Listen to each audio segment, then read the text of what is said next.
তো আসসালামু আলাইকুম গাইস, কী খবর সবার? তো আই হোপ আপনারা সবাই ভালো আছেন। তো আজকে মোটর ভ্লগ রিলেটেড কোনো কিছু আসবে না। আজকে বাংলাদেশ শ্রীলঙ্কার T20 ম্যাচ, সুপার ফোরের প্রথম ম্যাচ। তো কিছু কথা বলি। 18 সেপ্টেম্বর 2025 শ্রীলঙ্কা আর আফগানিস্তানের একটা ম্যাচ ছিল। সেই ম্যাচে শ্রীলঙ্কা আফগানিস্তানকে হারাই দিছে। এই জন্যই বাংলাদেশ টিমটা একটা সুবিধা পাইছে যে সুপার ফোরে যাওয়ার। ওই দিন যদি শ্রীলঙ্কা আমাদের বন্ধু হয়ে যেভাবে আমাদেরকে সাপোর্ট দিছে, আফগানিস্তানের কাছে এমন বড় ব্যবধানে দিচ্ছে বাংলাদেশ, এই জন্য আজকে সুপার ফোরে। সো ওই দিন আমাদের বাংলাদেশের পুরো 18 কোটি মানুষ শ্রীলঙ্কার পক্ষে ছিল, সাপোর্টার ছিল।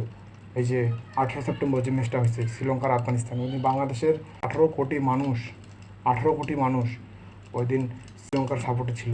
সো আজকে তার ঠিক একদিন ব্যবধানে, ঠিক 20 তারিখ 8:30টার সময় বাংলাদেশ আর শ্রীলঙ্কার প্রথম ম্যাচ, সুপার ফোরের প্রথম ম্যাচ, T20 ম্যাচ, প্রথম ম্যাচ।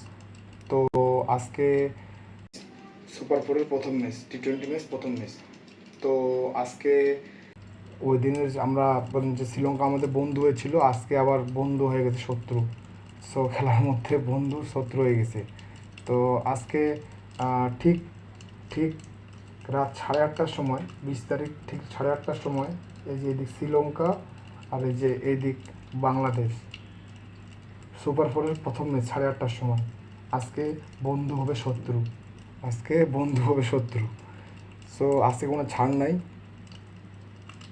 ঠিক আছে। আসলে ওই দিন শ্রীলঙ্কা আমাদের ভরসার মর্যাদাটা রাখছে। সো আমরা ওই দিন সম্পূর্ণ সাপোর্ট দিচ্ছি শ্রীলঙ্কাকে। আমরা মানে একদম পুরা 18 কোটি, বাংলাদেশের 18 কোটি দর্শক যারা বাংলাদেশকে ভালোবাসে, ক্রিকেটকে ভালোবাসে, তারা ওই দিন শ্রীলঙ্কা সাপোর্টার ছিল। সো আজকে ঠিক একদিন ব্যবধানে আবার খেলা। আজকে আর শ্রীলঙ্কার বন্ধু থাকবে না, আজকে শত্রু। তো আজকে বন্ধু ভার্সেস বন্ধু, বাট খেলার মধ্যে কোনো বন্ধু থাকে না, সবাই শত্রু হয়ে যায়। সো সবাই সিরিয়াস। ওই দিনে 18 কোটি মানুষ শ্রীলঙ্কার পক্ষে ছিল, আজকে আবার 18 কোটি মানুষ বাংলাদেশের পক্ষে থাকবে। শ্রীলঙ্কা থেকে 18 কোটি মানুষ কমে গেল। আজকে কোনো ভালোবাসা হবে না। একটা কথা কি বাস্তব জানেন, যে বাস্তব বলতে একটা কথা, যে বন্ধু কখনো শত্রু হয়। আচ্ছা, যেমন আজকে বন্ধুরা শত্রু খেলা, ঠিক আছে। বন্ধু ছিল, আজকে শত্রু হয়ে গেছে। এইটাই আর কি বাস্তব, এটাই বাস্তব বন্ধুরা, হা হা হা হা হা। তো আসল কথা, বাংলাদেশের একটা ইন্টারন্যাশনাল ট্রফি নেই। সো এই পর্যন্ত যেহেতু আসে নাই, আর ভবিষ্যতেও আসবে না। তো আজকে এই পর্যন্তই। ভালো থাকবেন, সুস্থ থাকবেন। আল্লাহ হাফেজ, আসসালামু আলাইকুম।